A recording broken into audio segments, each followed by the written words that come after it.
paradox is defined as being two concepts that are contradictory, yet they are both true. Paradoxes are known to be complex and multifaceted. There are many different paradoxes that develop in the business world.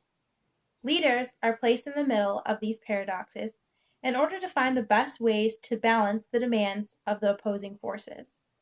This, in turn, causes leaders to be faced with constant complicated dilemmas where the solution is not at all obvious. A leader needs to learn how to manage these paradoxes. They cannot simply focus on just one paradox over the other. A leader has to weave the competing paradoxes together in order to achieve the proper balance. Before a leader can accomplish the task of managing paradoxes, they must first learn self-awareness, reflection, emotional intelligence, and honesty in regards to their own comfort zone.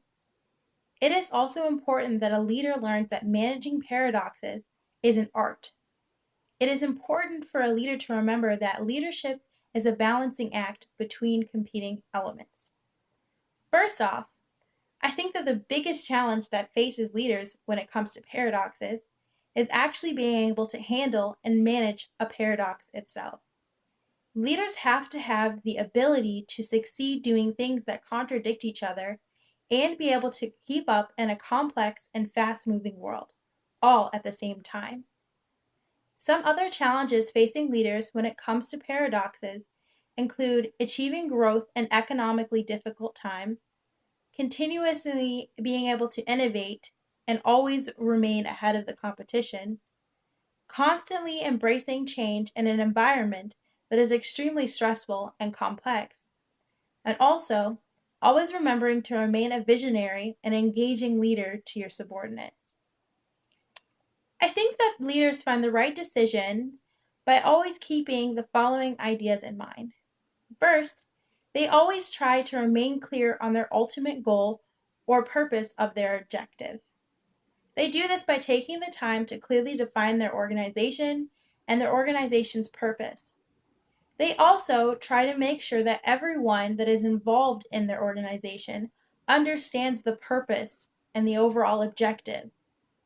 Defining a purpose establishes a guide that can be used to frame whatever paradoxical challenge that may face the leader and also may face the organization as a whole. Another way that leaders make the right decision is by using a purpose to shape your strategy. A purpose can be used to quicken decision making, and it can also help to enable you to challenge and revise your strategy in case other outside factors affect it.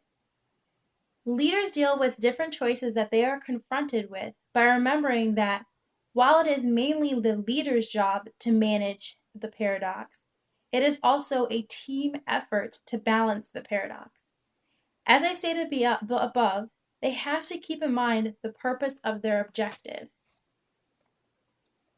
As I said in my written response for this week, the leader and follower paradox that I can relate to the most would have to be the to be able to build a close relationship with one's staff versus to keep a suitable distance.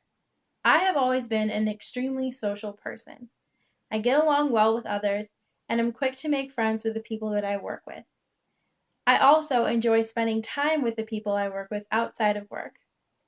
At my work, I am in a position of leadership.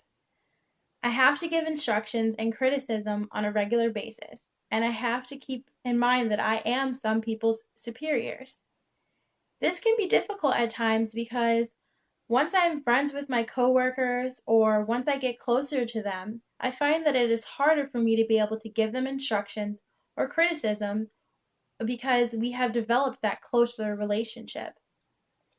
After we've developed this relationship, I find that my coworkers tend to take me less seriously because we have developed that friendship.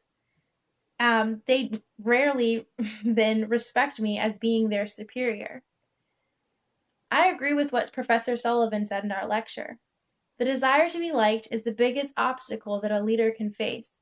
And I agree that it is because we, by nature, have the need to seek and also receive approval from others. I think that the best way to overcome this is to just try and remain professional. I need to remember that it is not about whether or not my coworkers like me. It is about getting the job done right and on time.